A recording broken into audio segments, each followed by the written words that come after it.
hey, I'm a weird, ambiguous sexuality kid. I draw these pictures. That's weird. He's like, McGee, how do I get out of this? I don't know, kid. I'm a cartoon. Live your life.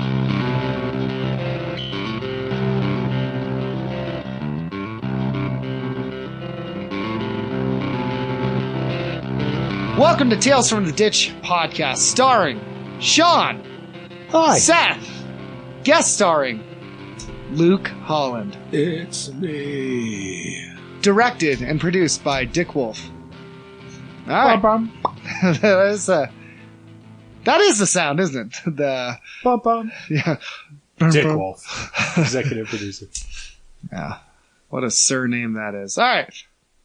I want to get into nitty gritty. Luke, you are Nobel Peace Prize winner, founder of the show Top Gear, and author of the book Your Best Cow Now, which was odd because it wasn't about cows. I didn't really understand I didn't read the book, Luke. The name came to me in a dream. Wielder of the sacred fire of Muldoon. Well, didn't know you knew that. I have to. I don't wield it with my hands. All right, so question. Growing up, because I was a hopeless romantic, did you, from the music you listened to or maybe TV shows you watched, have an idea of love or dating or you got to be with someone that when you grew up and got older, you're like, wow, that was garbage? Like, perfect example, Boy Meets World, I've said this before, ruined my life. That literally told me what love was going to look like, what relationships would be like. And when Topanga, that selfish communist, moved away, I was so mad and distraught. And I don't care. I'm a broken man. I will admit this. Did you guys grow up with like your own conception of like, okay, this is what love will look like, relationships, being a teenage boy? I mean, you got 90s pop punk where the guy's always the victim. Did you have a preconceived view? I mean, I assume you did. Obviously you did. You had some view. And where did it come from? Was it from music, from TV shows? Was it healthy? Did you get married and go, wow, that's ridiculous? What do you think, Luke? I agree. With all of it. Answer in paragraphs only. I was obsessed with pop punk, and movies growing up. So that's where I pretty much got everything having to do with relationships. What bands? What pop punk bands? Newfound Glory, Blink-182, yeah. What? Newfound Glory, Blink-182. Oh, shoot. Yellow Taking Card, Back Sunday was a good relationship. Oh, yeah. I was a little because those older guys are all them, healthy relationships. That was a little later when I had, a few girlfriends that did move away. You realized life was broken. Oh, yeah.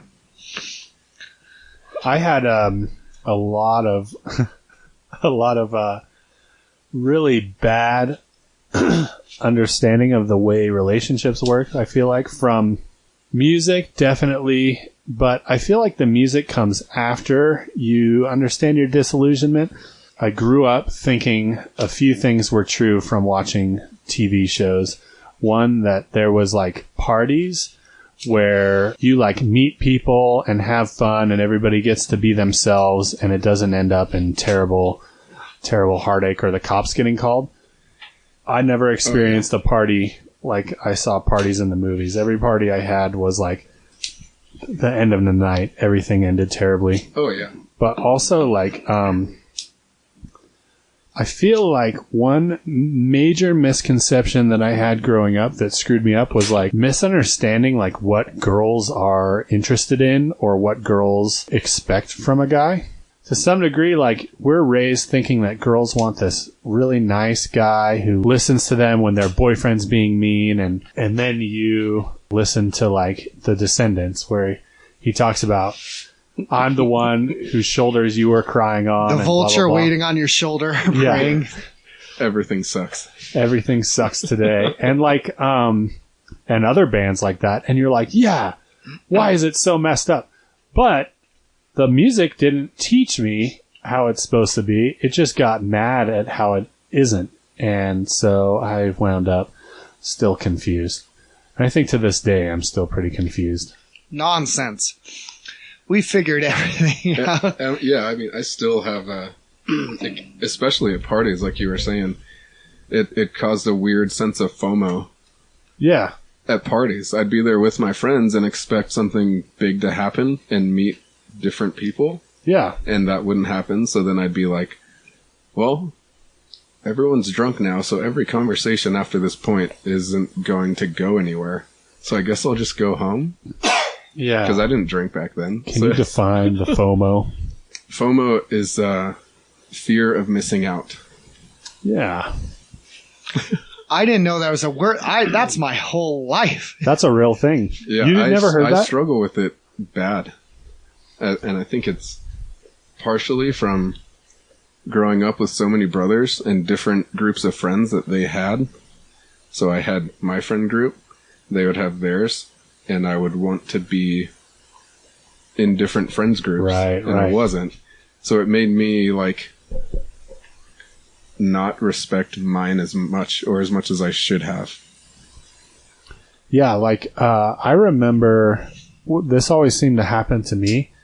The night I wasn't there was when crazy things happened or awesome things happened. Mm-hmm. Oh, yeah. Like, every time I was like, I'm just going to sit this one out, guys. I'm going to stay at home. That's when, like, they were like, Bruce Willis was here and he signed all of our skateboards or something like that, you know? And so with that, I felt like I always had to, I could never stay home because I would miss out on That's that. why I made the excitement happen.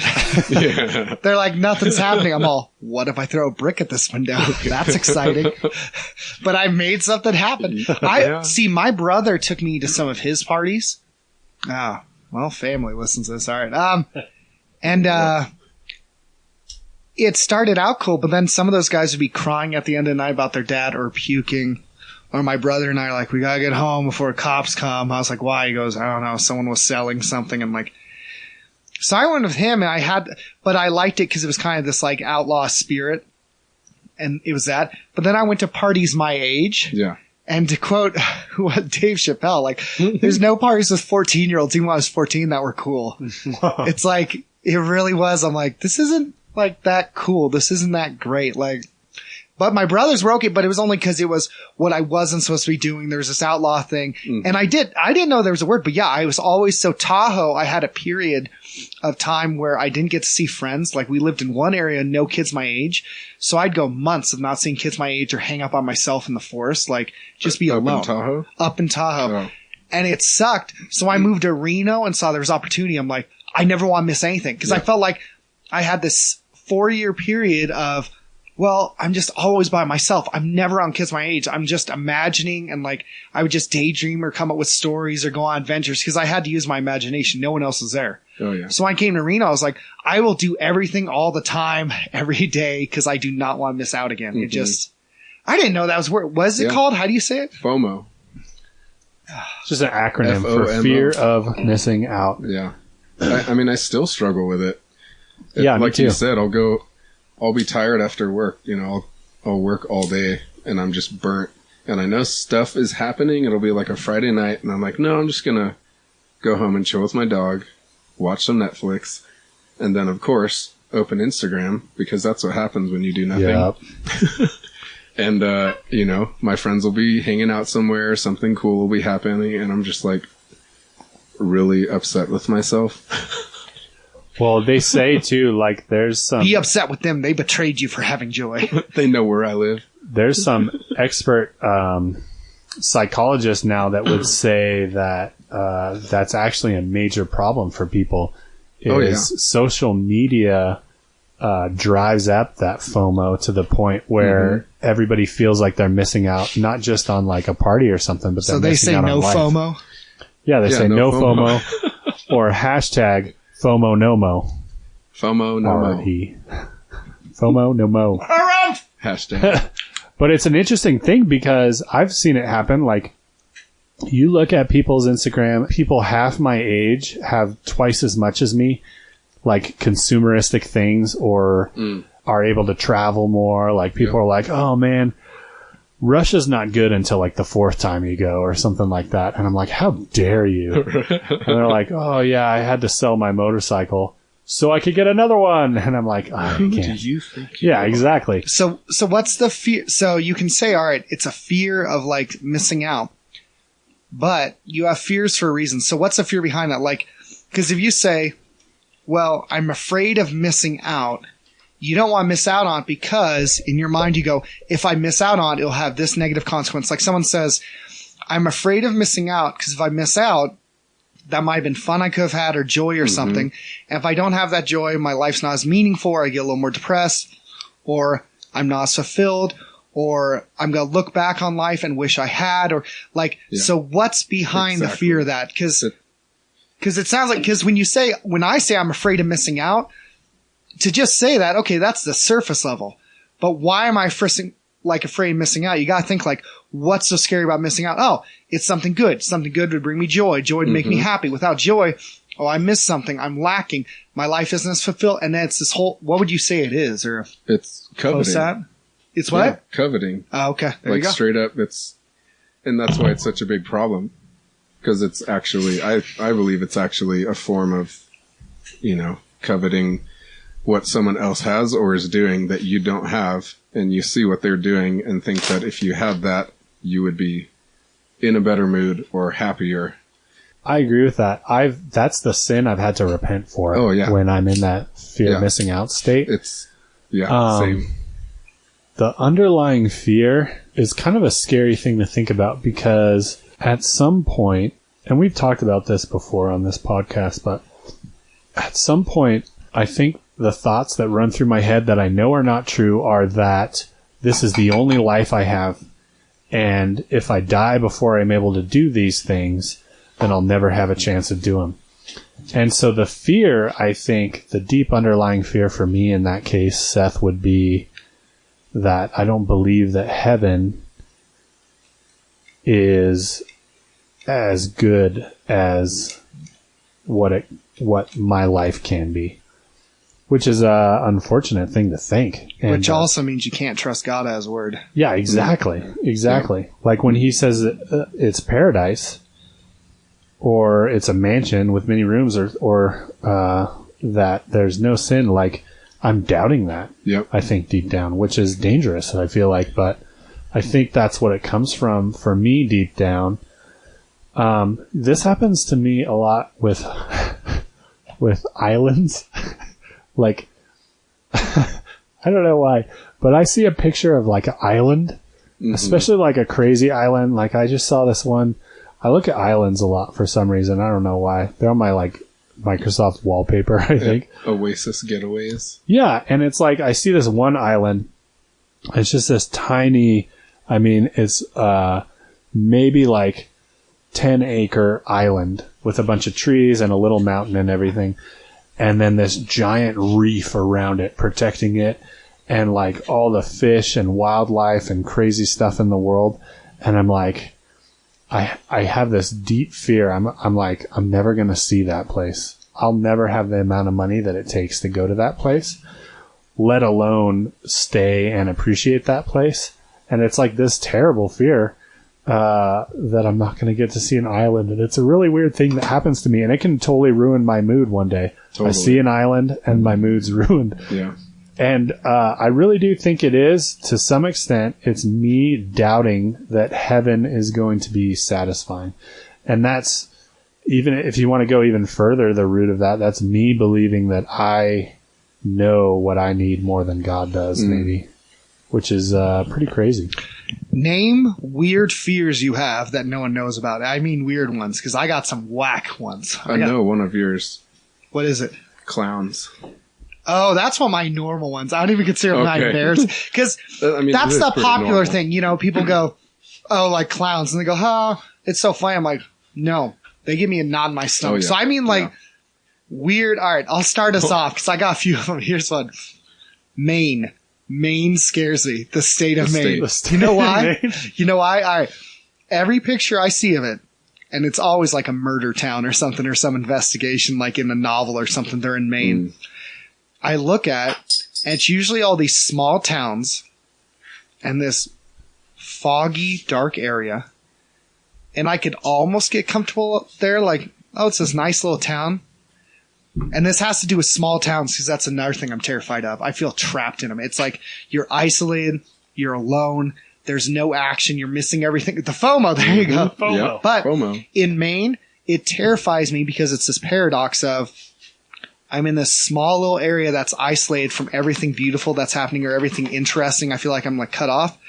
But within arm's reach, there's ships and harbors that can go out into the like unknown and adventure. So it's this weird paradox of there's the opportunity that right at hand's reach, you can sail off into the unknown to other areas, into adventure. But I would be too terrified to do it. And on the other hand, you're stuck in a small area. So you have one area that feels isolated, this small town stuck there, away from everything that's happening.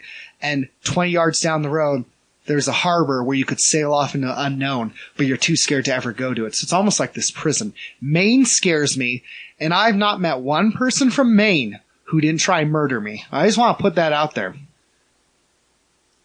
True. I wasn't done. No, go ahead. Go ahead. So that's a weird fear is Maine and small towns and clowns. Luke. Clowns. Okay. I mean, clowns being normal, I guess I can't bring that up, but my brothers did make me watch Killer Clowns from Outer Space when I was a kid. Terrifying movie. And then one of their friends hid in my closet with a clown mask on. They didn't. You're joking. Nope, this happened. And it was in Judah and Aaron's room in our old house on Butler Street. My brother just made me watch Full Metal Jacket, and I just was against Vietnam after that. That's all. So go ahead. So yeah, clowns get me. Not as bad as you though. I remember we were in Walmart one time, and it was the McCarran and Mayan Walmart, and there was a clown that used to go in there on a little tricycle, and he would ride around in Walmart. And one time we saw him, and you almost beat him up. He shouldn't. For existing. He will not be in the new heaven, new earth, okay? Clowns are like, look, it's Satan on a tricycle. That's all. Side point here. Mark, our friend Mark, he was on our podcast. Yeah. He was a clown at Stardust Lanes for a while. No. A birthday clown. Stardust. Hear me now, Mark. He wore big shoes and everything. I don't know why. Go ahead, Luke. Anything else? So clowns. Ducks with top hats, what? I mean, mine aren't really that I know of at least, or can think about right now. Singing in front of people. Really? You were in a band. I was in a band, but I wasn't singing. Oh, you were screaming? Yeah. Interesting. Like, when I'm at home trying to write acoustic music, and I know I'm alone, no one's in the house, and I try and write melodies to the music I've written and sing them out loud, it's hard for me to do. Because I feel like, what if someone's outside listening to me that just walked by and heard me trying to sing? Yes. And I can't do it. I'm like, I'm literally alone right now, and I can't even, like, sing. Because I'm so scared of that. That's powerful. It's weird. And then, obviously, the dentist, because I had a bad experience. Oh, my gosh. The dentist is the worst. My nightmares consist of going to the dentist. Like, I have nightmares about my teeth. You ever have your teeth falling out or like bending out? Or just realizing they're loose, and you're like, oh, no, I'm going to have to go to the dentist. And then you wake up and check them, and you're like, how is this a fear? But it is. Yeah. I have a major fear. This is hard to talk about. I think everybody has this fear, but nobody really talks about it. I'm so scared somebody's going to walk in while I'm wiping, and I'm in the weirdest, most contorted position, Because literally, and I don't know about everybody, but I know that sometimes, it's like a multi-step process for me, and I'm so scared somebody's going to be like, what are you doing on this side of the bathroom doing all this stuff? And I'm going to be like, get out, and that freaks me out quite a bit every time I think about it too. And there's just a sound effect that goes, womp.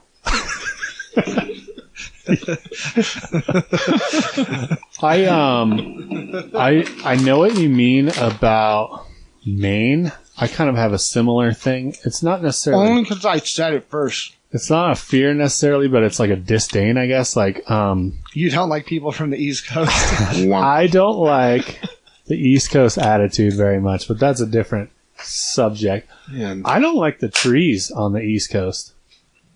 I hate them. booger green. They're just like stupid trees. Get some real trees over on the East Coast. This is where we take a stand on the podcast. I just like, and we're fortunate. We're fortunate where we live. There's like pine trees and granite and like a soft forest floor of bark and pine needles and all of this stuff. And I just thought that was normal. Mm-hmm. And whenever I see like terrible things happening, again, this is what I've seen in movies. It's always in this forest with all these dead trees in the winter and they all suck and Sleepy it looks Hollow. like the worst place. In winter here, it's like snow. Yeah, like think of every movie. Sleepy Hollow. I'm thinking that The Village movie by M. Night Shyamalan. Maine, it just gets colder. It doesn't get prettier. It gets colder. Yeah. We're going to have someone calling from Maine. They're like, I have followed your podcast for 2 years.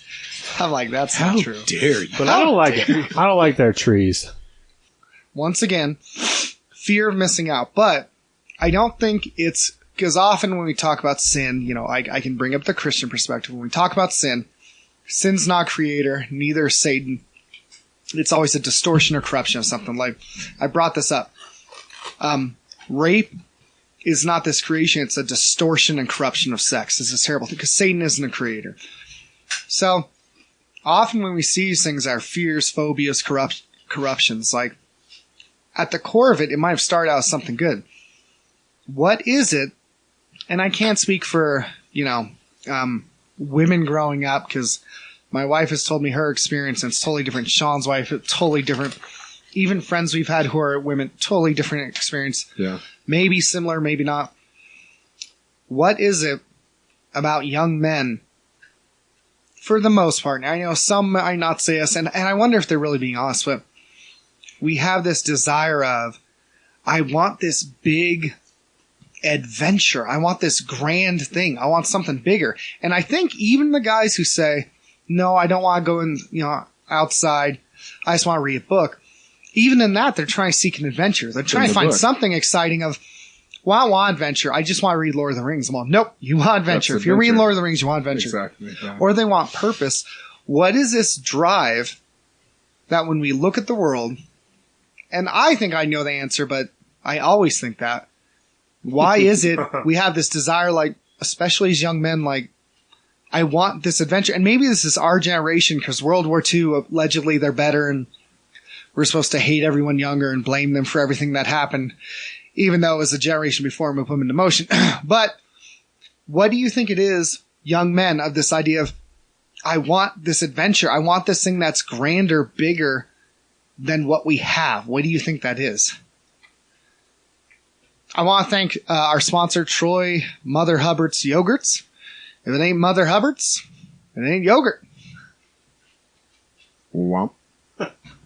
And Ryan Smith's new movie, Why I Won't Use Force to Defend Things That Matter. I will bring this up. I'll buy. So, we definitely are created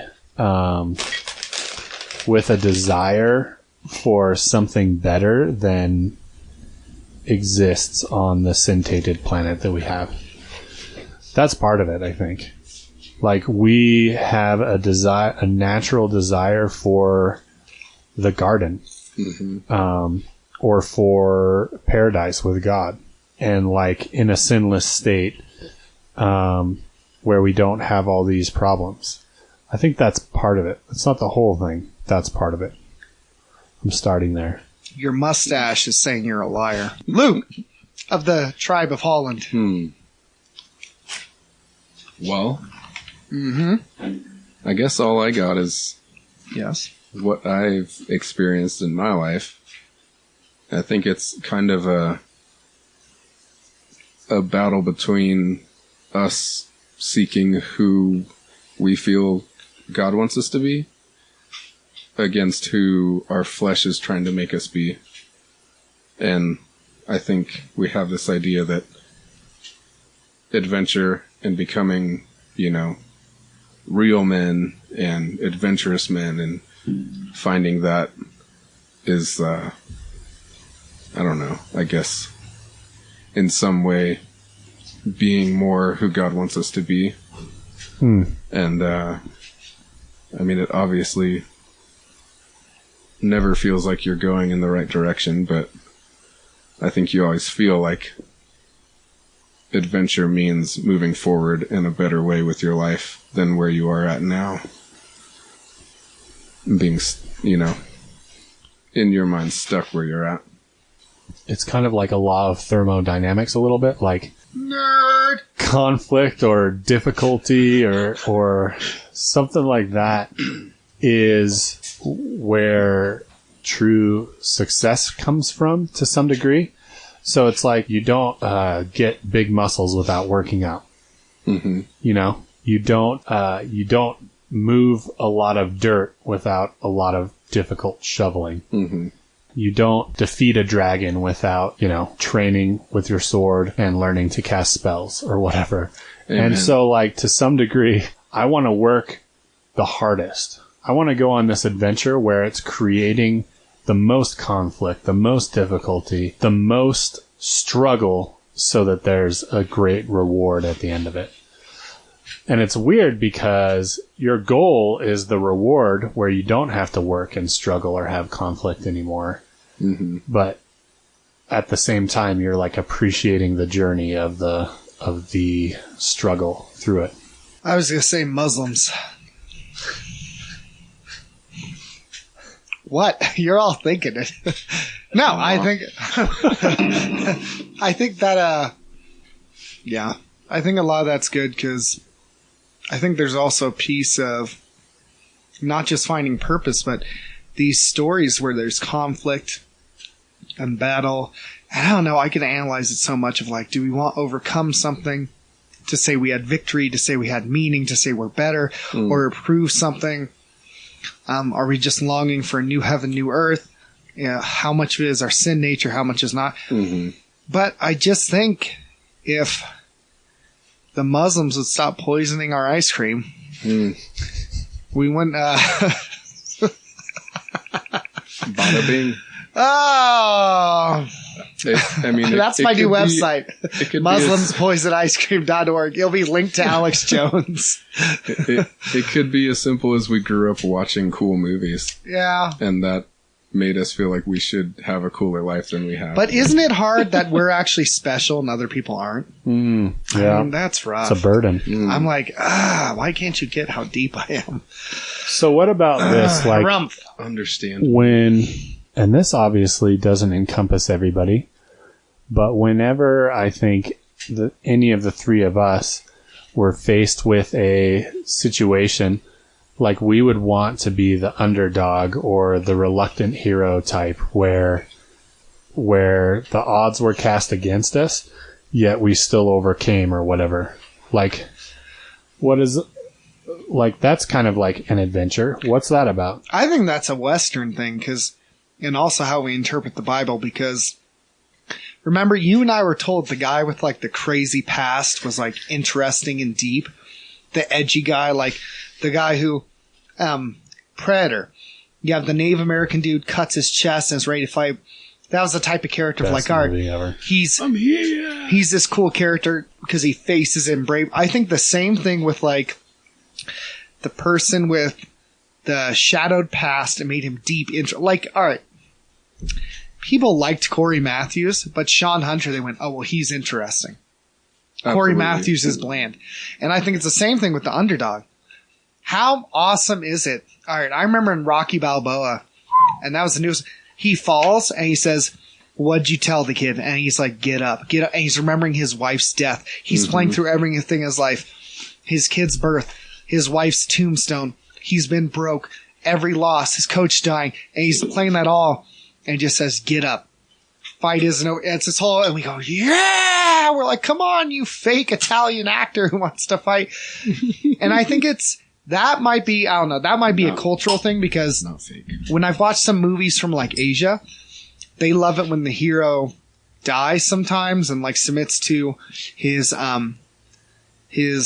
fate or his duty for the greater like kingdom and all that. America, I think, is the underdog, the rugged individual who stands up and he punches that communist in the face, and we're all good. And I was talking to a friend, Danny Daly, about he didn't miss the Wild West, kind of what we've said was, it's not actually accurate, but the Wild West cowboy view. But he missed the idea of the American frontiersman spirit, which was a little more like, we're going to go out into the unknown, we're going to discover it. And of course, he's not saying they're perfect people, but this idea of with tenacity and heart and this desire of curiosity, I'm going to go out into the wild and explore and discover it, and we're just going to go. And nothing will stand our way. And we'll go out into the unknown. And he likes that because being in Europe, he kind of missed that. Mm. But that's kind of a Western thing. I think if we told some people in other countries, like for instance, when I was in the Middle East, they didn't always see government as like, well, what's my individual right?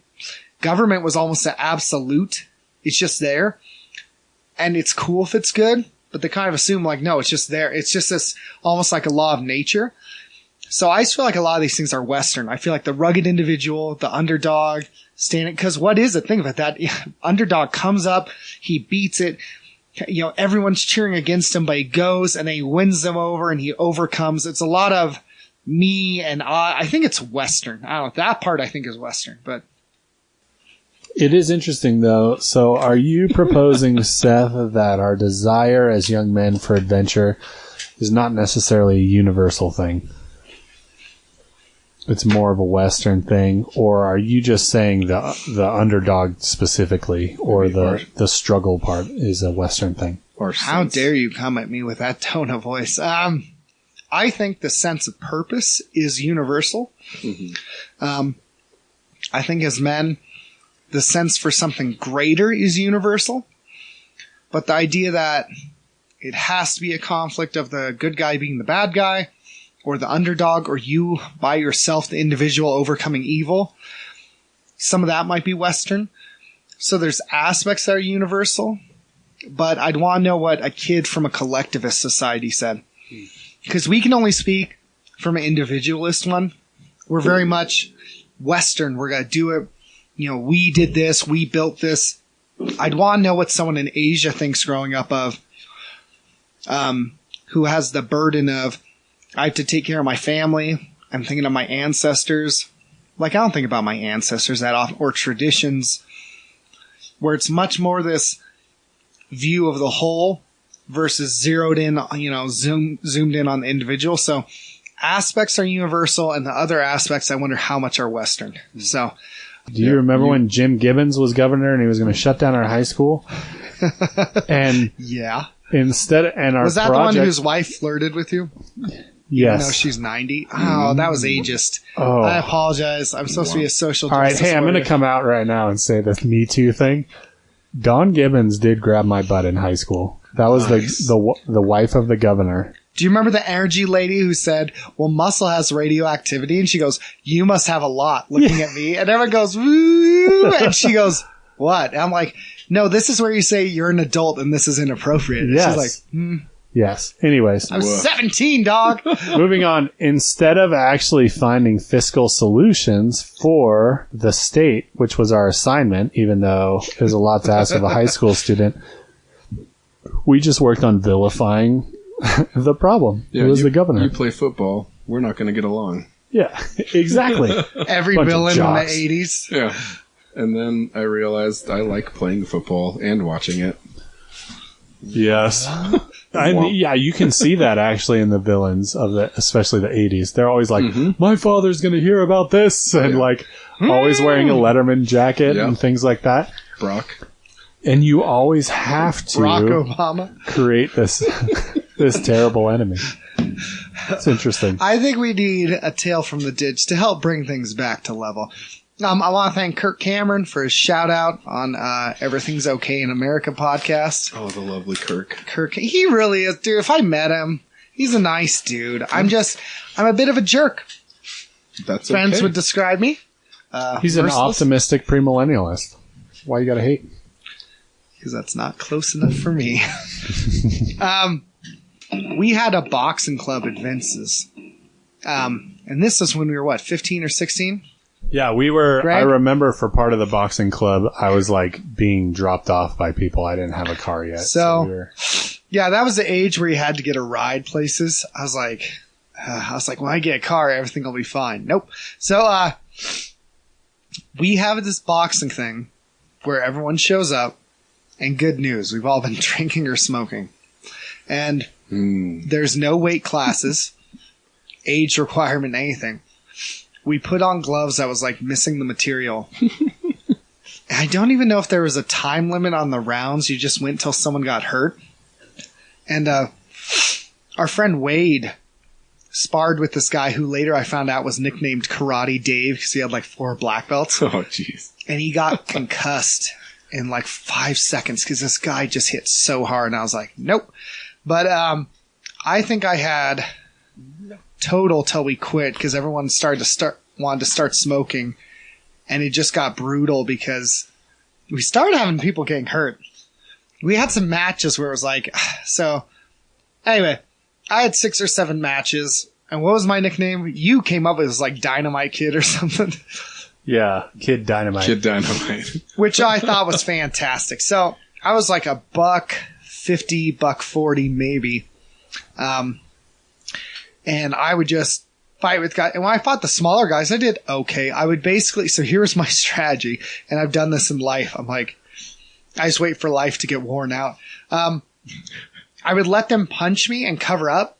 And the second they got exhausted from punching on me, I would just flurry on them. Just ba, ba, ba, and just charge them. And I didn't know how to punch, but it was all like haymakers. And I would just go till I was tired. Yeah, Homer Simpson style. Yeah, and it worked. Yeah, except I hit back more. It worked out. So Sean comes up, this pompous butthole. What? Wants it now. Sean comes Different up Sean. is like Sean Moss from the podcast. Is dang it.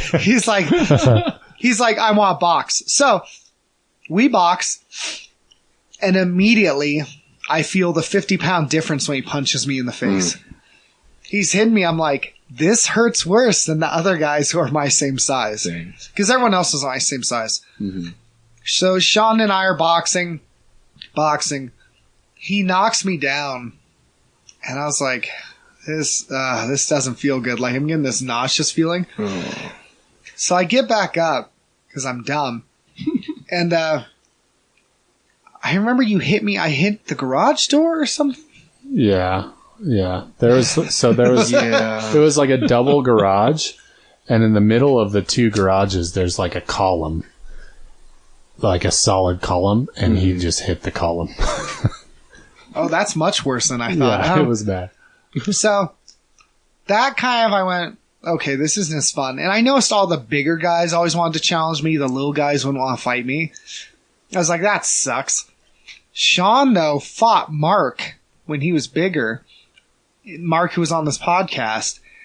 And I remember, yeah, that was just 2 guys just clocking each other. That was crazy. I had fought guys like, I fought Wade one time, and I fought Josh Spyro. And I thought I was super good because I had a little bit of reach on him, and I was doing really well. And I was like, oh, man, I'm a boxer. I've never boxed before, but I know what I'm doing. And then I fought Mark, and Mark had both reach on me, and he was just bigger. And I remember I was just like, bam, bam, bam, just like going after Mark. And he just like kind of looked down and laughed and pushed me away and started punching me. It was crazy. It's pretty nuts what different size can do, especially when you're swinging. When someone has 50 pounds on you and like 3 inches of height, yeah. Yeah, you don't know what it's like, Seth. I fought Mark. How you have some nerve. Here's the thing. Who do you think I didn't have to imagine being the underdog because I always was. Because every fight we went to, they would ignore Sean and punch me right in the mouth, even though I was the smaller guy. And I don't know if I've ever been in a fight where the guy was my same size. Well, no, I've been in fights where they were close, like a few pounds off. But it was always they're bigger. To quote Terror, always the underdog. I remember a time after that when you and I were responsible adults, Seth. We had our own house, and we were living in it. And you were doing a job, and you decided to leave that job. And I was like, hey, I have a job over at this door millwork place. Why don't you come over to this place? And you were like, no, you know how I don't like jobs or people. And I was like, well, give it a shot. At least you could make a little money. I could get you a job. It'll be pretty easy. You know, I've been there 3 months. They can't say no to me or whatever.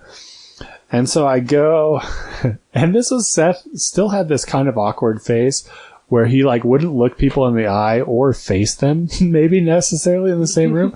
And so I go and I'm like, hey guys, I got a friend. He's a great worker, which was a lie. And I was like, he will do a good job. You'll be very pleased with him. And they were like, we don't know. We don't even really like you that much. And I was like, no, give him a chance. I was like, trust me, you can do anything. If he doesn't work out, I was like, do whatever you want because I vouch for this guy 100%. And they were like, well, we'll give it a shot. And then I think you did. What was your interview like? Because I wasn't in on that. He said, you have experience? I was like, well, under a table, it was all illegal. He's like, oh. He's like, well, have you stopped doing that? I was like, well, are you going to give me a job? And he's like, so, and I was like, not paying attention. And he's like, Sean says you're a hard worker. I was like, what, Sean? He's like, Moss. I was like, oh. And it kept going. Finally, he's like, well, I guess we have an opening. Yeah, you can come in. I was like, oh, cool. And I started to walk out. He goes, I haven't told you your start date or what. I was like, oh, so I sat back down.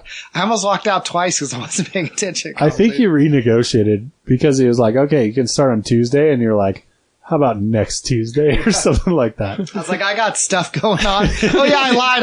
I gave my work 2 weeks. Nope, I did not. I just quit. Yeah. It was funny. So anyway, Seth finally comes in. And I cannot believe they hired all these teenagers at this place because it was just a mess. And so we had like a kind of a long rival with the grumpy guy of the shop. He was always grumpy and he was always like, you got to do things my way and I know the best and you dang kids and blah, blah, blah. Muslims. He was kind of like one of those guys who talks about Muslims all the time. He always was like, do you remember 9/11? I was like, yeah, it happened like a month ago, dude. I remember. It was funny. So one time I was driving the forklift and I put the forks through the wall because I went too far.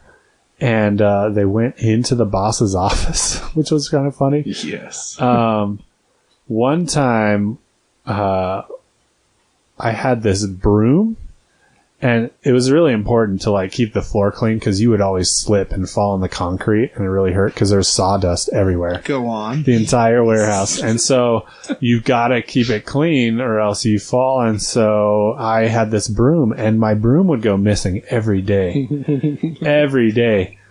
And so I think I had just watched Mallrats, and I got an idea, and I took the broom and I kind of flossed with it in my butt.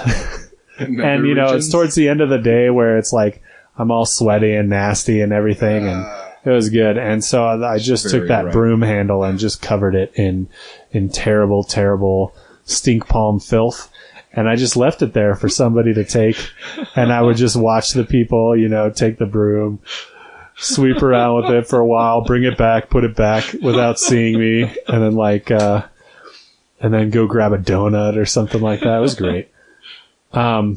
Anyways, the point is, it was a bad place. We also had this thing where this guy, we had these Nextel radios, right? Where it'd be like, chirp, chirp. Yeah.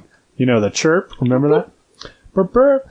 And we'd be like, we'd always be messing around. We'd be like, yeah, this shot, son, beard pop, nuts, gotta get the bears on the road up there. Always getting on the radio and doing that. And the entire office, including the drivers that are out on the site delivering doors and stuff, you hear all that. And so a lot of times people were in the middle of a sales thing, and then all of a sudden we get on the radio.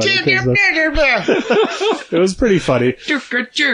And then so one time the guy who ended up being Seth's boss when he worked there, his name was Michael.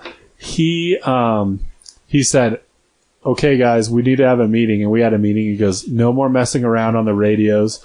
And he brought up some FCC thing or something like that. He was like, this is a violation and this and that and blah, blah, blah, blah, blah. And so at some point, the radio thing got worse and worse and worse to the point where we were singing the Trogdor song from Homestar. Oh no, it was somebody would say, so the warehouse was pretty big, and like you couldn't see people on the other side of the warehouse, it was so big. Yeah. But every now and then you'd be working and you'd hear like a Trogdor, and everybody all across the warehouse, everybody goes Trogdor, like in return. And so it was all these Trogdors all day. So good. And that was another thing he had to outlaw. He was like, nobody No can more yell Trogdors. Trogdors. And so anyways, he tells us we can't use the radio. And we all just looked at each other like that part in The Return of the Jedi, where we're like nodding to each other. Yes. Seth nods to this guy. This guy nods to Caleb. Caleb We nod nods to to all the Robert. white supremacists in there who called me Lance. Yes. He nods back. And Josh worked there. Everybody worked there. And so we all walked out of that meeting and just got on the radio. I can't even remember who the first one was. Got on the radio and they go, on the radio, Trogdor! And then somebody else gets on the radio, and literally for hours, it was just Trogdor, Trogdor. Nobody could get in on the radio before somebody got in and said Trogdor. And occasionally you'd have somebody say, hey guys, I just fucking surrounded by these Trogdors. Anyways, the whole point is the guy who didn't want us to say Trogdor or play with the radio, that was Seth's boss. And so Seth's first day, the boss is showing him the ropes. The boss certifies him on the forklift, I think in one day, which was pretty impressive that Seth instantly got forklift abilities. That took me like 3 months for them to train me on the forklift. You trained me for 20 But minutes.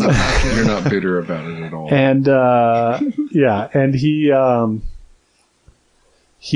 was just showing Seth Just the while ropes and Sean's all kinds talking of stuff. picture, while we were there, this music was going on. Dun, dun, dun, dun, dun, dun, dun, dun, dun, dun. So picture that in your head while Sean's talking, and he's going, woo, and wiping the sweat from his brow with that. Exactly. Go ahead. It was like a soulless warehouse. The only life in that warehouse was us joking around. So, Seth's second day? Was it your second day? Yeah. So, Seth's second day. He's already somehow has this forklift OSHA certification. He's bringing in these door jams, and door jams come in bundles, and they're 30 feet or 28 feet. And they're so long that you have to like go sideways to get them in the door and then back up and do this crazy maneuver to get them in the door because the door wasn't wide enough to bring them in. And, yeah, so it's a 16-foot door, and Seth's like being careful, just like turning slowly, looking on the right side, looking on the, yeah, he's just being super gentle and everything. And he finally gets it in, and he comes to these big stacks. There's these big stacks. What do you call those? Racks? Stacks? Shells. Let's call them Big racks. shells? Shells. Oh, They're yeah, like racks. these racks. Rack And so City. they go all the way up to the height of the forklift. And so one of them was the highest one, the fourth bay. So it was, Yep.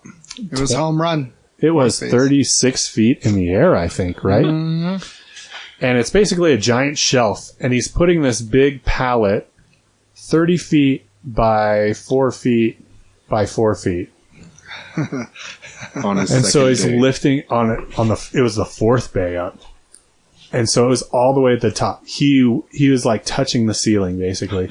And he goes all the way up and he's going slowly because they're long, so they flop. You know what I mean? Yeah. So like he's going slow. He's doing a really good job. I'm like, God, that's my Seth. He is a good worker actually.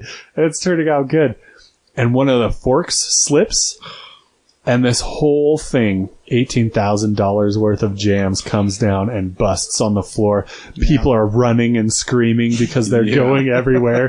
And they're like, oh no, the hydraulics failed. And people don't know what's happening. They just hear this terrible splintering noise. And Seth's sitting there in the forklift just crossing his arms, looking at the ground. And Michael, the guy who we didn't like, he comes up, and it was actually funny because I thought he was going to be a jerk. He was like, Seth, he goes, what happened? And Seth goes, I don't know, fork slipped. And he goes, this isn't your fault, Seth. he goes, and he's telling everybody, he's yelling across the warehouse. He goes, this was not Seth's fault. Somebody didn't set this plug in the fork and it slipped. No. Seth is a good worker. He goes, I don't want Seth taking the blame for this. And he was like really defending you. Yeah. And I remember you got up from the forklift and left. And never came back.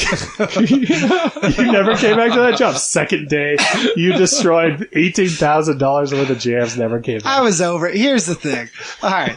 It was First great. off, that guy, all right. Can I say something? So, you know why he was defending me? Because he was the one who forgot to set the forks again. Oh, really? He moved them for me and said, oh, we need to put them closer, and was messing with them. And then it went up, and they slid. I went, wait, didn't you say you, like, tightened them back again, like you adjusted them? He goes, that's not the point. This wasn't your fault, blah, blah, blah. I'm like, yeah, because you forgot to set them. Oh, geez. And he was I a didn't know guy that. who would mouth off about my friends sometimes. So he defended me and made him look real good, but there was a few factors. One, I was a terrible person. Two, I was sick of the guy. And three, I was like, yeah, I'm sick of being called Lance. On the second day. Sick of being called Lance. You didn't set the forks right, and I just didn't want it anymore. So next day at work, our friend Robert's like, oh, you coming in? I was like, don't think I will. And I drove off. And he's like, are you going to give me a ride? And I was like, Yeah, I remember that. and I went home and watched our broken TV and felt okay about it, really. I did. And I was like, I wonder if this will affect Sean's reputation there. And I went to sleep. I did. Somebody came up. I think I told you this already. Jason, the shop boss, came up and he was like, so your friend Seth didn't work out, huh? And I was like, no. I was like, but it wasn't his fault. I was like, somebody sabotaged him. Somebody sabotaged that forklift. And he goes, I don't think so. Like, it's your job as an operator to check all of these things. I was like, he just learned to drive the forklift like that morning. Yeah. And he goes, listen, these things happen. He goes, if you have a way of getting a hold of Seth, we would still be happy to have him back here. And I was like, actually, Seth said he was most offended by the way you talked to him. Oh, He was like, I barely ever talked to him. I was like, no, Seth actually said that you were really rude to him and he felt like he was no longer welcome here. And he was like, can you give me his number? I just want to call Seth and make him feel better. I was like, I don't think he wants to talk to you. He's a sweet guy. Dude, here's the fight. All right, so here's the interesting thing. Here's how the certification went. He said, all right, pull forward with the forklift. I was like, okay. And he goes, now, gently put the forklift. This is the day before. Under the pallet. Don't hit him. I was like, guy. I immediately hit the pallet with the forklift and cracked it. And he goes, close enough, and gave me my forklift card, and I was certified. Oh, my God. And I said, but I still have questions. He goes, we got work to do, man. Walks off. That was my certification. So I went, well, this is Here we happening. go.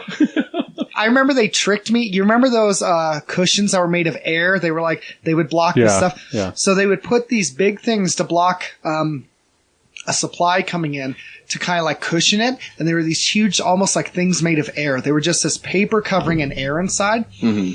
And they tricked me into thinking, they go, hey, that needs to be opened up because it has some papers and stuff in there. Go do it. So go stab it with the box cutter. What they didn't tell me is when you stab it, all the air explodes and it's a sonic boom in your face. So I go, so why am I stab it, just goosh right in my face. And the white supremacist guys are just laughing like, Lance stabbed the thing. I'm like, it's not Lance. Shut up. So that was the door factory. Yeah, that was a fun job. That's cool. I don't want to talk about that either.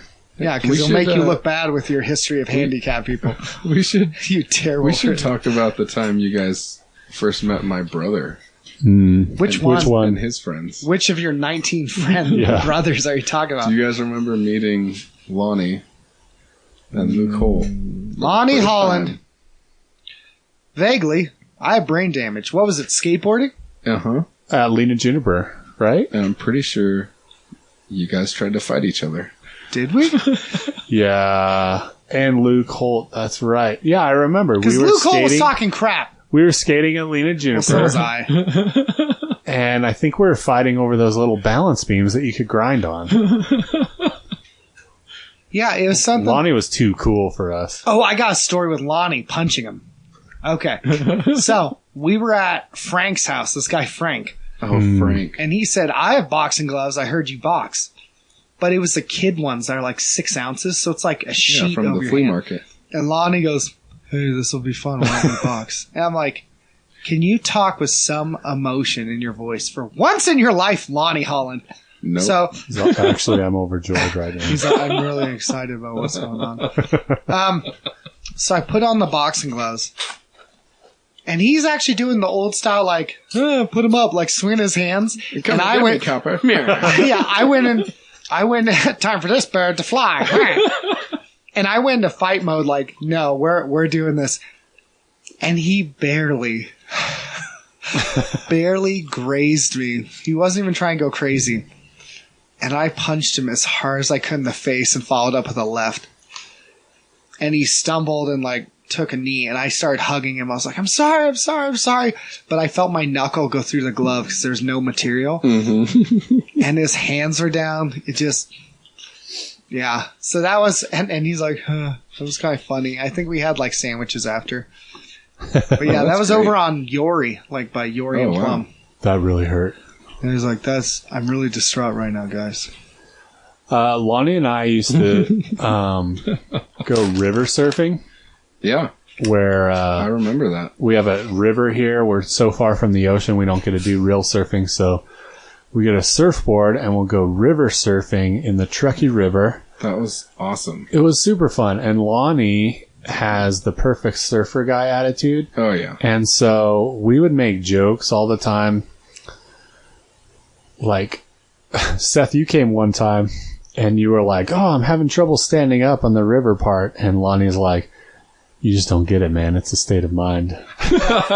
Or something like that. I was like, you hippie pinko communist. Like, we would always do Shut that up. though, and we would wear the rules where you had to wear sunglasses while you were surfing. Mm-hmm. And like kids would come by and they'd be like, hey, can we try? And we'd be like, I don't know, can you? Locals and stuff only. like that. Yeah, exactly. The whole locals only thing. And then we overheard some kids one time, I think we were at a bar or a coffee shop or something, and some kids were like, hey, have you seen those guys surfing in the river? And the other kid's like, yeah, man, those guys are total a-holes.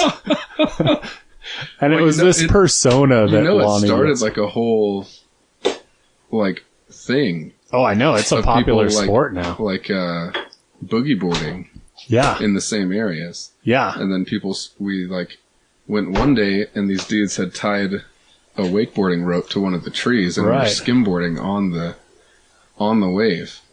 Yeah, it's like a pretty popular thing now. Yeah. I can't say that Lonny and I started it. Lonny and I started because we ran into this guy, Mark Norris, who essentially pioneered river surfing in Nevada.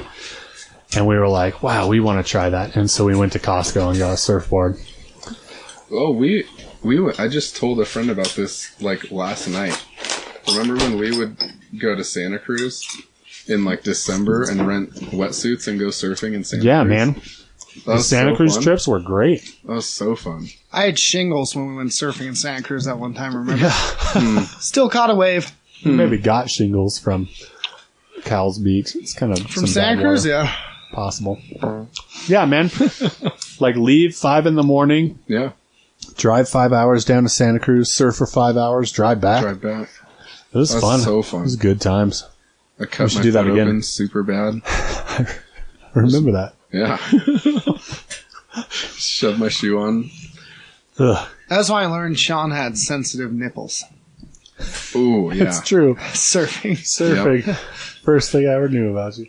First thing I ever knew about you was your sensitive nips. What were you going to say, Luke? Oh, I was going to say the first time I went boogie boarding, I didn't have a rash guard. And we went all day. Did you learn your lesson? Very much. I'm pretty sure my nipples are still scarred. Yeah, They look weird. It's so bad. So I'm blaming it on that. Can I just say, all right, here's last Tales from the Ditch. I'm going to close this out. because we're professionals.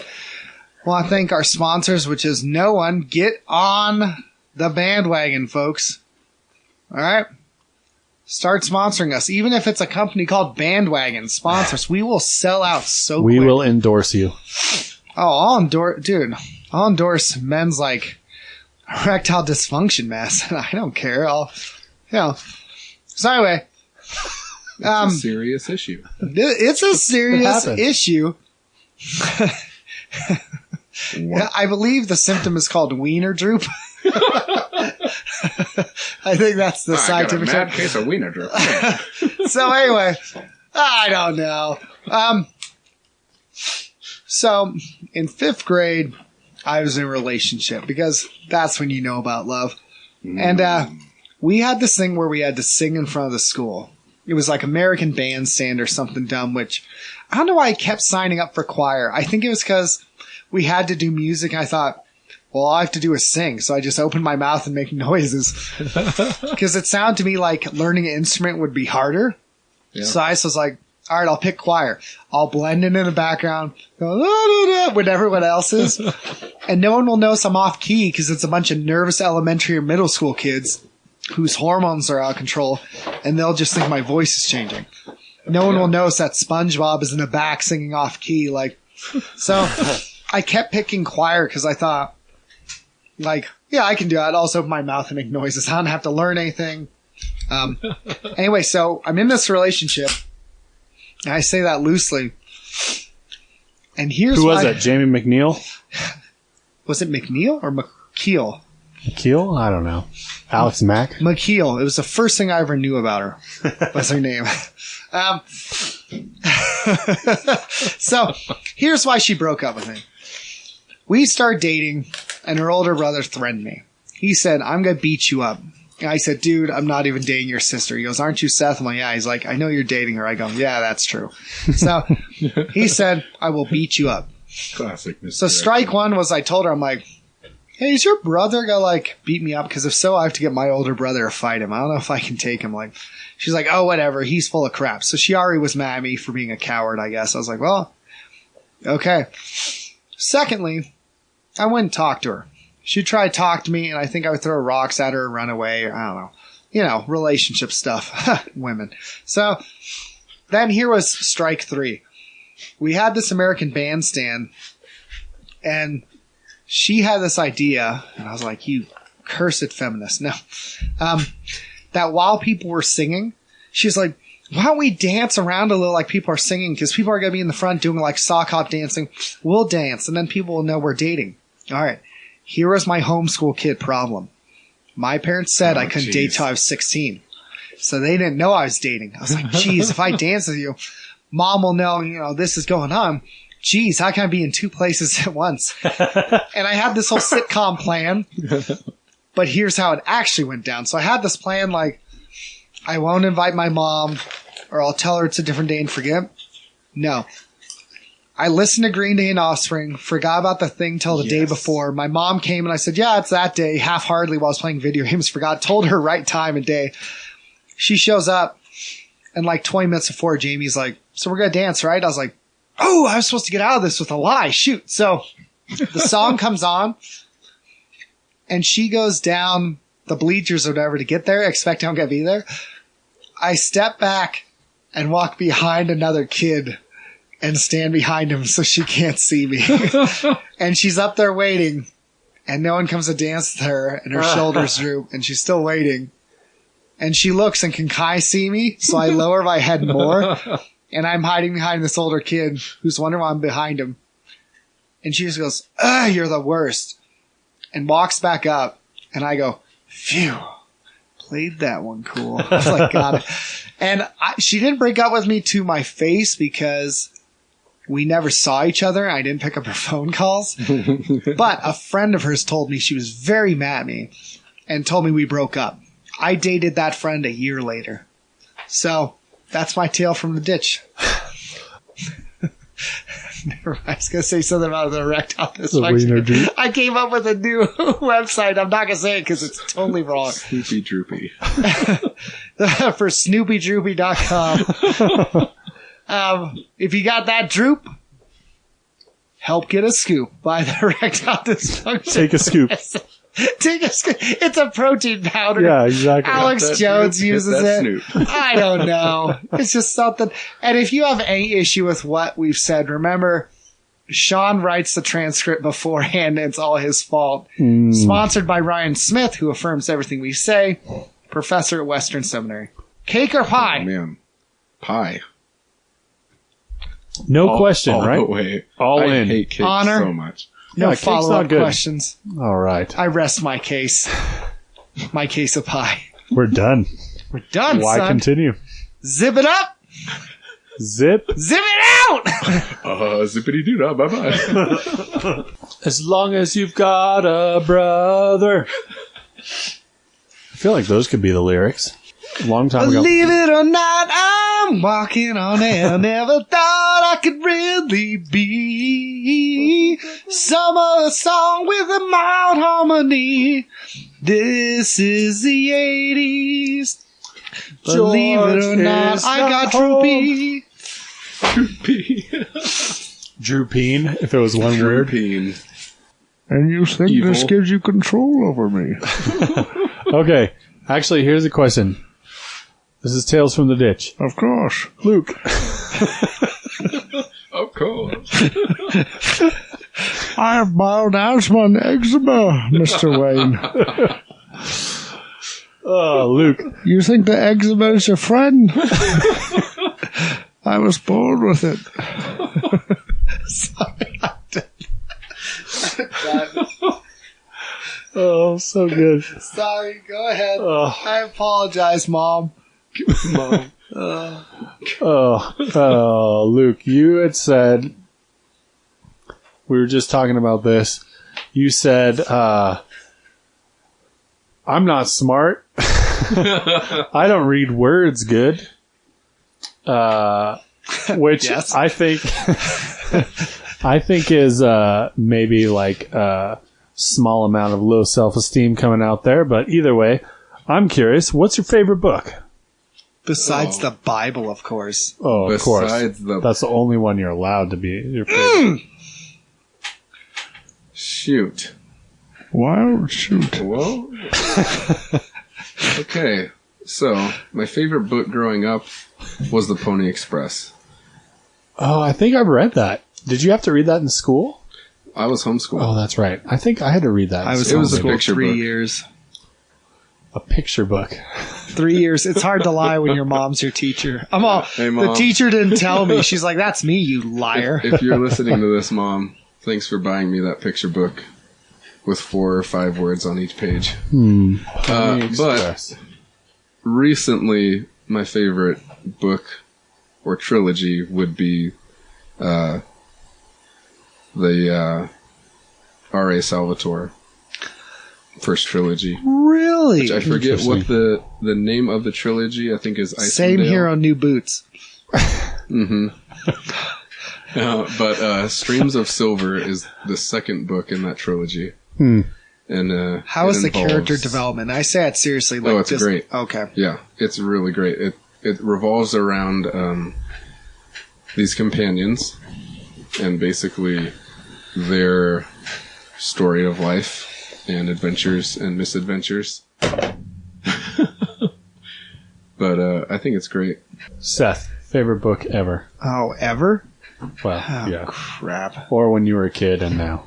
I really liked The Bell Maker by Brian Jacques. Mm. That was when I was younger.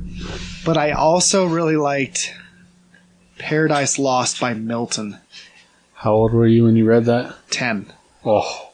And so Shakespeare is Old English. This is like thicker than that. And it's because my mom didn't settle. She was like, no, don't tell me you're dumb. Don't tell me you can't do it. You can do it. So she would challenge me to like read Wow. stuff. She would have me in the living Great, room Mom. and a federal court case would be going on. And she goes, okay, tell me what he just said. I'm like, what? She goes, no, he just gave a synopsis. What is he saying? And I had to analyze it and I'd go, well, I think he's saying the evidence doesn't really stack up and there's exaggerating. And she goes, yeah. She had expectations like, she's like, no, you're smart. I won't hear anything else. And I think it's because she growing up, got told she was garbage all the time. Her dad didn't become a Christian until later in life. So she really wanted to be like, it was weird. She could be super critical sometimes, but then also wanted me to think I was like the most brilliant person in the world. So like she pushed and pushed and pushed me, or expected things, but then could be super critical. So yeah, Brian Jacques' Paradise Lost. Now I'm older. Gosh, it's hard because there's been a lot of good books. Must be nice being the second child. What are you, the 9th? What number are you? I'm number 5 of 6.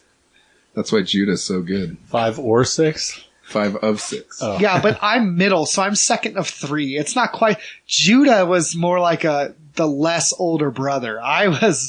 It was Olivia who was perfect, and Jeb who was like a war hero, and then me who was on Gang Profile.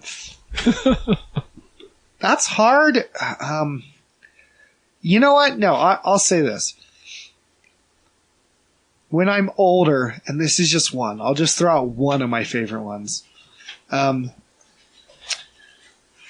Six of Crows and Corrupt Kingdom, that duology, just because Kaz Brecker is one of the most despicable people and has one of the best fight scenes and just made me root for him. So, yeah, that might be one of the more recent ones. I've just read a bunch. Dude, I'm currently reading that, and those are great books. Like, our Wizard of Earthsea, I didn't like the second or third book as much, but the first book, I was like, dude, he's Where just he taking out confronts a dragon. He's so fighting awesome. multiple dragons.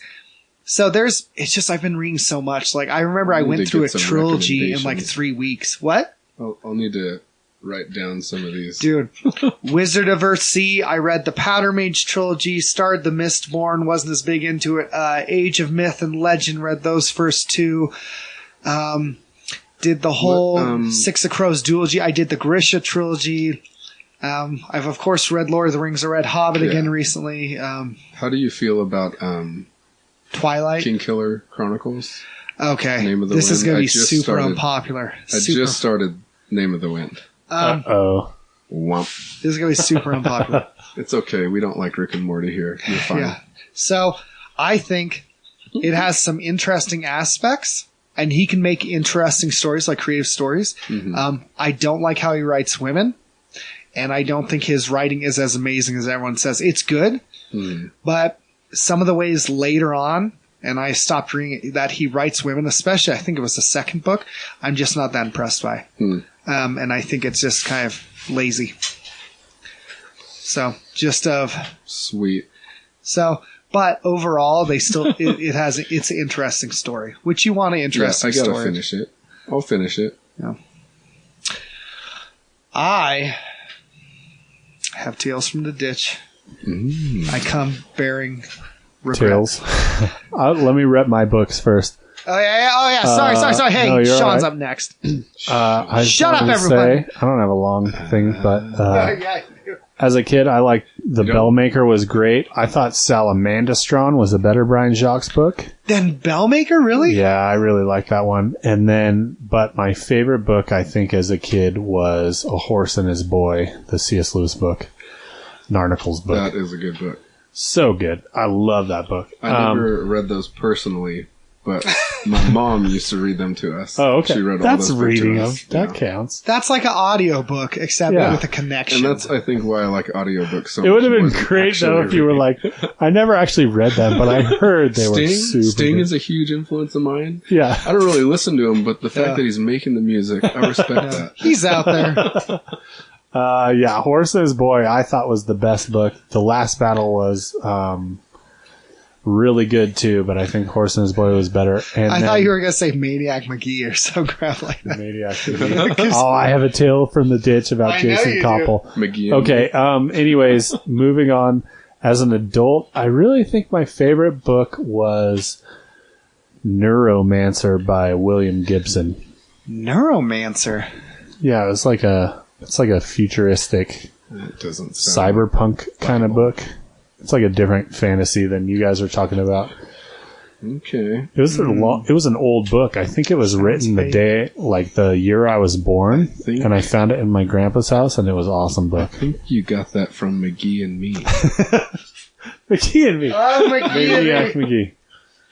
All right. Did you ever hear of Salty? It was like a show. I watched there was Salty. Salty. Was that the Bible's name or the other character's name? That was the character's name, Salty, but he was like a salter. He was a little scroll or something. And there was McGee and Me, which was, hey, I'm a weird, ambiguous sexuality kid, and I draw these pictures. So he just, That's weird. he's like, McGee, how do I get out of this? I don't know, kid. I'm a cartoon. Live your life.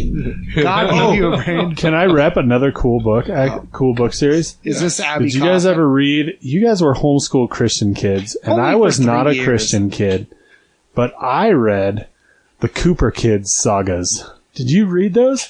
Those books were dope. Yo, okay. What Dude. about the Hardy Boys? It's like the Hardy Boys, but the Christian version of the Okay. Hardy Boys. Okay. And I think it's a brother and sister. Or like the poor kids. Dude. It was a legit book. They had a book where literally they find there's still a descendant of Goliath, a descendant of the Anakim, living, and he has this weird labyrinth, and they find their way through the labyrinth. It was seriously, What? those were cool books. It sounds tight. Look them up, Cooper You Kids. sure? You sure you're not lying? Well, I Sounds thought like they were they're cool about when I was like, my 8. reading level, so I should You probably should check find them out, dude. They were seriously dope. There was one where they searched for the Ark of the Covenant, I think. Anyways, I'm just gonna leave out details because I can't get permission from 80 people. So I got the nickname at one point of Shovel. We quiet you. I was at a concert and what concert? the Back when- hardcore band. Back when we called them concerts. Yeah, I believe we called, back when we called them concerts. So this band is playing, a band from California, which we've had some tension with, and by we I mean the group I hung out with. I hung out with a group of young gentlemen, Oh, I know. this. scholars, Yeah. and so I forget whose set it's in the middle of, but someone gets in an altercation with one of my friends. And there's some shoving, some kicks thrown. And it's all calming down. And I go, phew.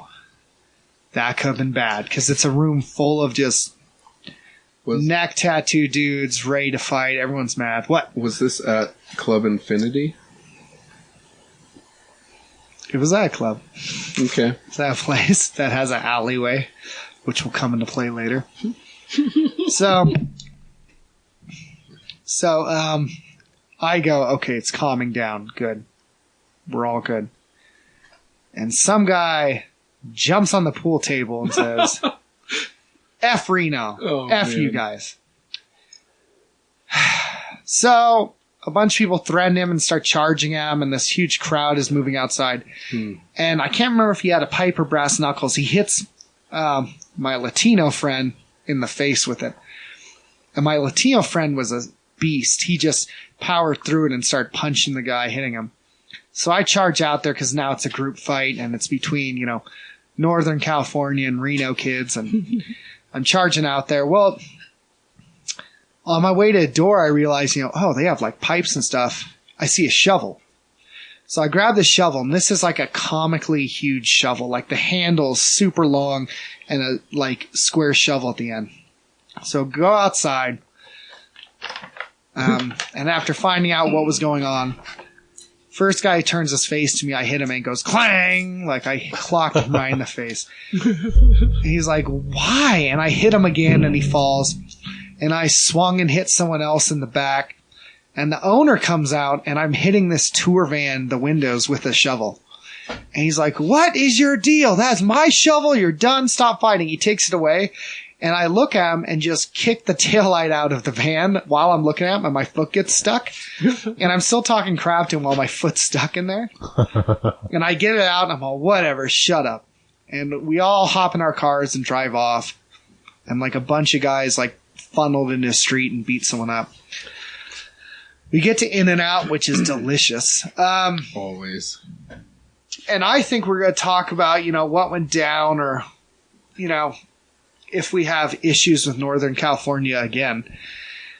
And the first thing that happens, someone comes up going, did you hit someone with a shovel? And I'm like, yeah. They go, where did you even find, why were you even involved with a shovel? And I go, well, it's by the door. And they go, but still. And I explained to him, next person comes in. Did Seth hit someone with a shovel? And I'm like, yeah. They go, but why? And this went on for about 40 minutes. And then we're eating food and everyone's settled. And the last person comes in like, hey guys, we're talking. And he's like, okay, cool. And he goes, did someone hit someone with a shovel? And I'm like, yes, it was me. And they're like, oh, okay.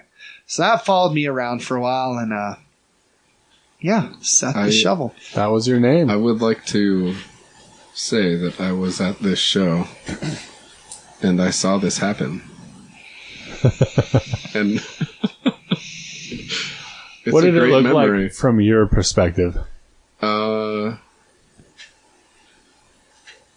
Great. It was intense. Like camping?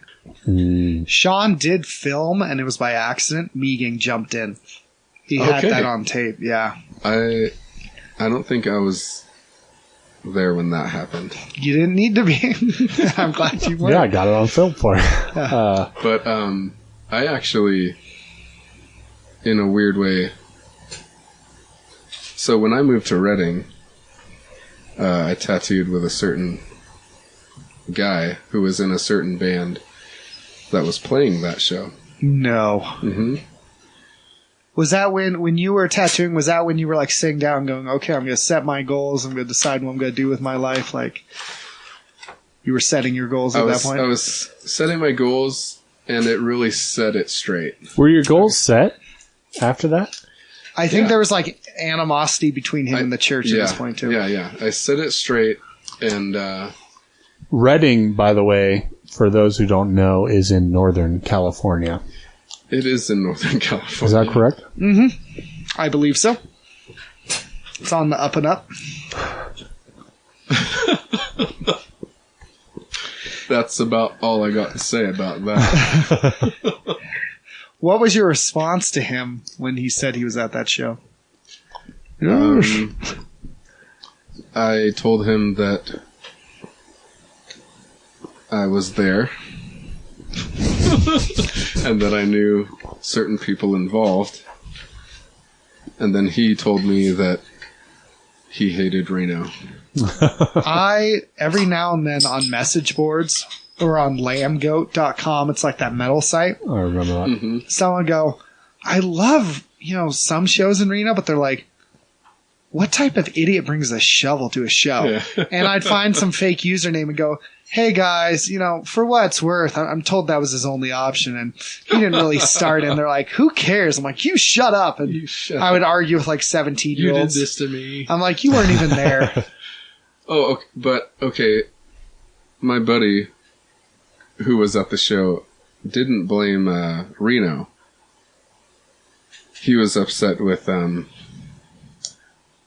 other people? Yeah. The other folks. Yeah. So why do you hate Reno? Anytime, well, he hated playing shows there because every show that they would play there, that would happen. Only all the time. Yeah. I'm not. I have two stories I want you, the audience, Sean and Luke, to decide. Brought to you by Jerry Falwell. Did I say it right? Jerry Falwell. We are the winner of the Jerry Falwell Diversity and Tolerance Award. And also his new event, Bring Your Gun to School Day, which is every day, apparently, at Liberty University. Also, Muslim History Appreciation. Yes, from Jerry Falwell. Am I saying it right? It's not Falwell. I've been corrected. Falwell. You got it right. Who's that dude in Texas who worships Trump? Yeah, I can't remember his name. He's like Burn a Quran Day. That's the guy's thing, I think. I don't know. Chuck Taylor? I don't support it. I'm mocking these people. Okay. All right. I'll decide. You guys get to decide. Do you want me to talk about fighting gang members on PCP? Ooh. Or macing bloods on a certain street that led to me evangelizing to a friend of mine? Man. Macing Bloods. Yeah. I'm going to do the other one. I'm pretty familiar with the macing one. Yeah. So, and then I will stop sidelining the podcast because we have so many things. I'm looking at the list. We got so many things to talk about. We really got to stop booking guests before we figure this out. It's just, ever since we hit the big time. I just showed up. I know, we found Luke on the street. And do you mind? All right. So just to, some of these stories because what was the name of your band? Go ahead. Let them know. What band were you in? My band's name was The Waiting Ends. And you were in the hardcore scene. So Somewhat. you sometimes saw some of these events. Yes. Not necessarily endorsed them, but Not saw them. all of them, but most of them. You murdered a guy. I remember that. Murder. Threw a trident at him. So there was a band from the East Coast playing downtown at this place, decent venue. Yeah. And I was a newer Christian. Mm-hmm. I'd come back really this time I was like, no, I actually it's not just for my parents. I was a Christian. I'd been dating who is now my wife now for 24 hours and just told her I don't fight anymore. I really am following God. I did not know that. Just said that. So 24 hours.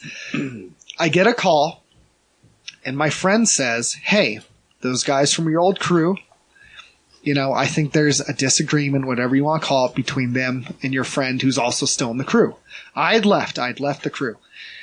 But my friend was still in. I guess he had issue with him or a friend of theirs. I'm not sure how much this guy he had issue with was a friend of theirs. He wasn't jumped in, so he wasn't formally part of the crew. But he was at the show and he was with at least friends with some people I knew from the crew. Some of these guys wore red. That was their color. So anyway, he calls me, says, hey, he punched your friend or sucker punched him, whatever you want to say. I didn't know all the details. I think he's got to get in a fight. Can you come down here and take him away or help him? And I'm like, dude, I'm a Christian. I don't do this anymore.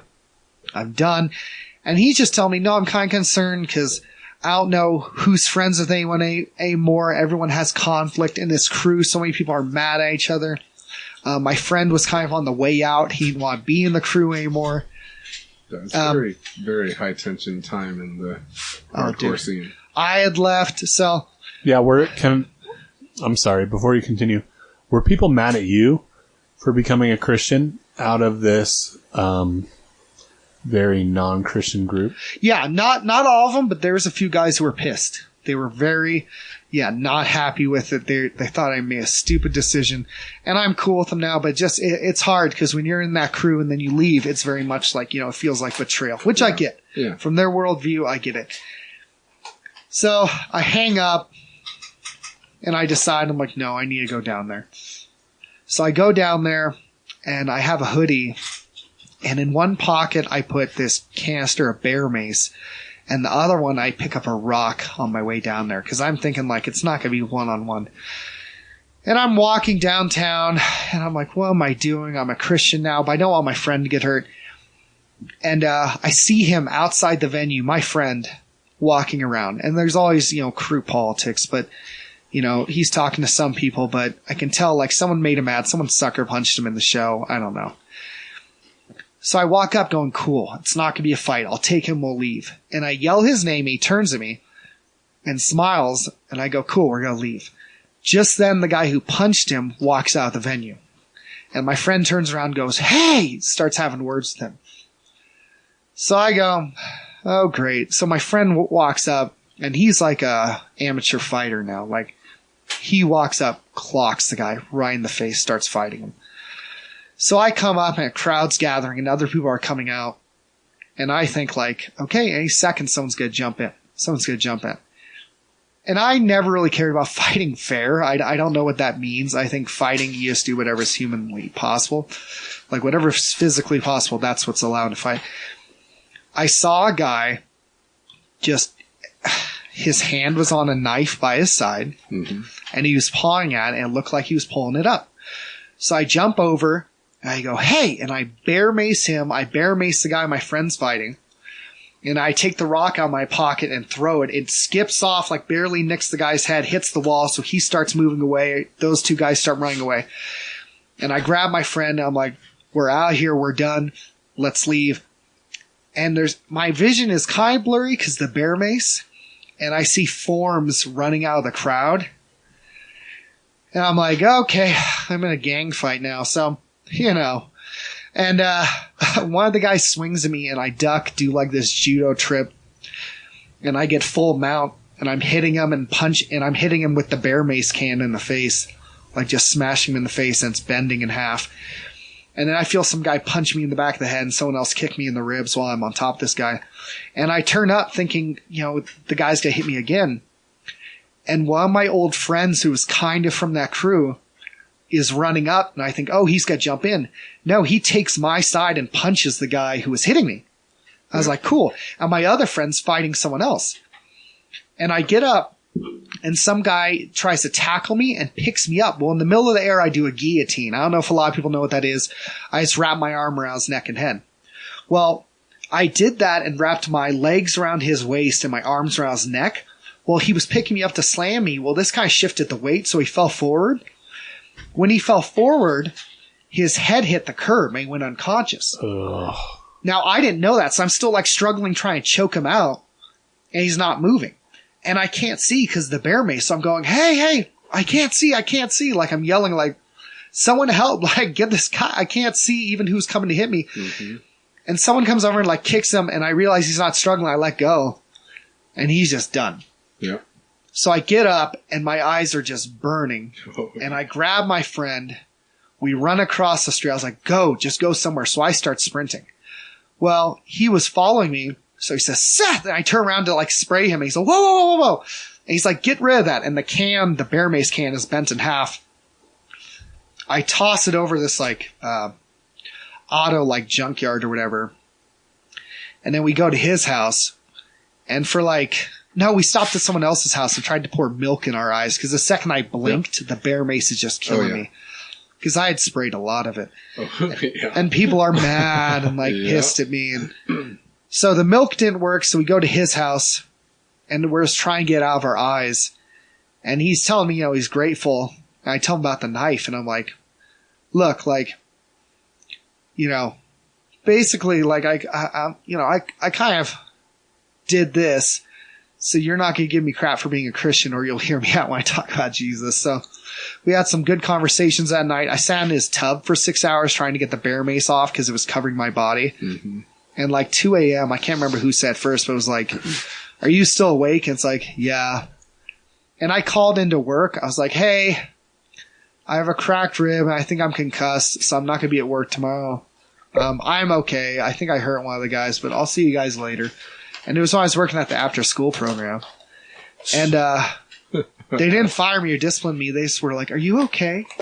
So, because they assumed I got jumped. So that was the end of that. And my wife, I called her and said, look, I know I said I don't fight anymore. And told her a story. And she didn't leave me. So, yeah, that's how I saved spring break. Yeah. Go ahead. That's, yeah. What do you remember, Luke? I remember everything because I was watching that entire fight. It's funny you mentioned the milk because after that all happened and cleared out, we had played that show. So all of our equipment was still inside where a lot of the bear mace had been sprayed into by accident. So we, everyone was running out of the show because their eyes were burning and they couldn't breathe. So me and a couple friends, we ran across the street to this convenience store and bought a bunch of milk, and we had lined up a bunch of people out on the sidewalk, and we were just pouring milk in people's eyes along the sidewalk. And then we had to, cover up our faces with our shirts and get our gear out of the venue. And that was a fun time. That was a night to remember. I'm having FOMO right now because Like, I was not there. Not that I wanted to be there, but like, I feel like I wasn't supporting either of you at the moment. I was probably at home sipping cognac in a bathrobe or in a hot tub. That was exactly where you were. You self-righteous ivory tower. Yeah. Was I living with you then? No. Or no? Okay. No, this was after. Oh, yeah. I lived Long with you when I after. got out of jail. Yeah. Yeah. Yeah, that was a good night. I remember at the same time, Seth, you had just become a deacon. And I think you had to call our pastor and kind of explain to him what happened. Called him because I felt such conviction of like, did I do something wrong? And I told him, I was like, and he was cool about it. He's like, well, what was your point? I was like, I wasn't there to be tough. I really don't like hurting people. I said, I actually felt guilty about it after because I knew like I hurt people and I didn't want to do that anymore. I go, Yeah, I just didn't want my friend to get hurt. And when I kind of walked it through, he goes, I don't think your motives were necessarily bad. He's like, and that's the world they live in. Yeah. And it actually was a good discussion. He was super cool about it, but yeah. Yeah, I remember talking to you after it, and you were pretty upset about it. I didn't want to hurt people anymore, Yeah. I didn't want to be a player no more. You know, one thing that happens when I talk to people from my past, when stuff like that would happen, is I think I sometimes pretentiously say, oh man, I'm past that life and I'm not really interested in that life anymore. Yeah. And they say, oh, you're actively sitting here telling me that you're better than me. And you've learned you have some kind of intellectual bliss. And now you're telling me that like I'm living in the past and you are somehow more enlightened than me and I need to get on your level. Yeah. Mm-hmm. And I'm sure I come off like that and I don't mean to. What would you guys say to people from your past? Like, it's a lifestyle that you're not a part of anymore. Maybe because you're a Christian or maybe just because you don't partake in certain activities anymore. What would you say to those people? Like, because I know, knowing both of you guys, you would never say that you're better than any of your friends who are still in that lifestyle. No way. So what would you say to them to maybe explain that? I think the easiest way to say it is just everyone has different convictions. And my convictions were to stop living the way I was living and doing the things I was doing. I'm not saying that, them choosing to live the way they choose to live is wrong. I'm just saying everyone is different and everyone's convictions are different and you have to follow that, I tell them they're wrong, say I'm superior to you. No, I think this is what I say. I go, and they get frustrated by telling them, I'm like, look, I'm a Christian now and I don't want this anymore and it doesn't fulfill what I need or what I want. Mm-hmm. And I'm not telling you I'm superior because I need grace like anyone else. I'm like, but I can't do this anymore. And it's just a discussion. And I think if you're present enough and still their friend and they'll see your heart. But I had to be like, not just moving forward, but like, no, I don't want this. And I'd even tell them, like, the temptation's there. I mean, seriously, get in a fight and have guys pat you on the back until you're tough. But I don't want anymore. And it will never give me what I need. It can never give me what I need. I desired peace. I want fulfillment. I want to have some time when the war ends. I want to know what love was, like truly. I want to have a family. I want to know God and really know what my purpose was. I want to really believe that there could be forgiveness, that things could be redeemed. I want redemption. Mm-hmm. And it just couldn't offer that. It could offer me some things, but so that's kind of, I don't know. I had discussion, but these are discussions. Some of these discussions I botched off the get-go. Like when I was a brand new Christian, I didn't always handle well. I just said some stupid things, bad discussions. Oh, yeah. But also it's because I was learning what to say, I was like, what's a hill to die on? What's not a hill to die on? What should I be mad about? I'd get self-right. There was just a lot of things I did wrong. But luckily, they stuck around enough to have discussions with me over years and see of like, okay, Seth is going somewhere. We need to still be his friend, So, I don't know. That's me. But it's hard because unlike Sean, I just don't think I'm better than people.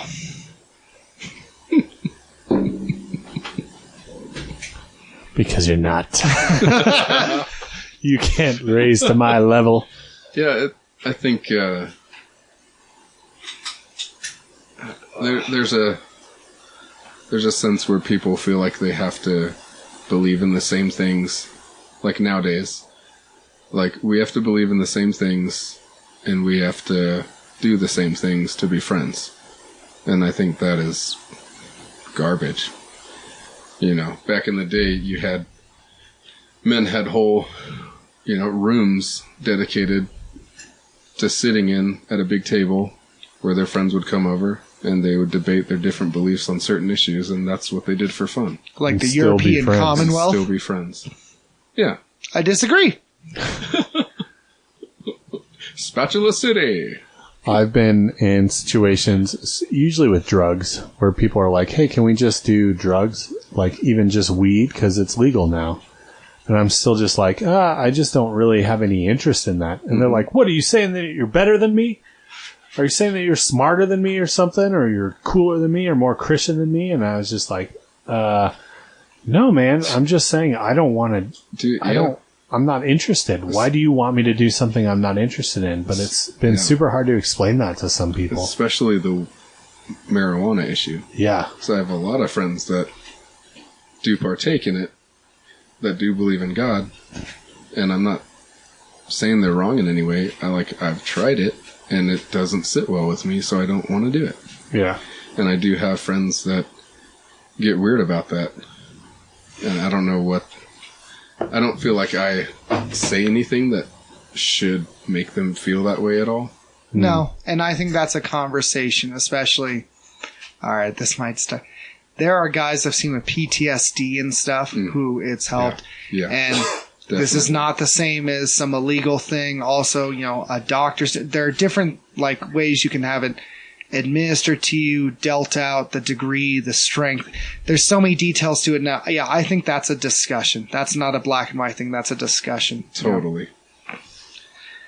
I do want to bring up something important, though. So the show, regular show.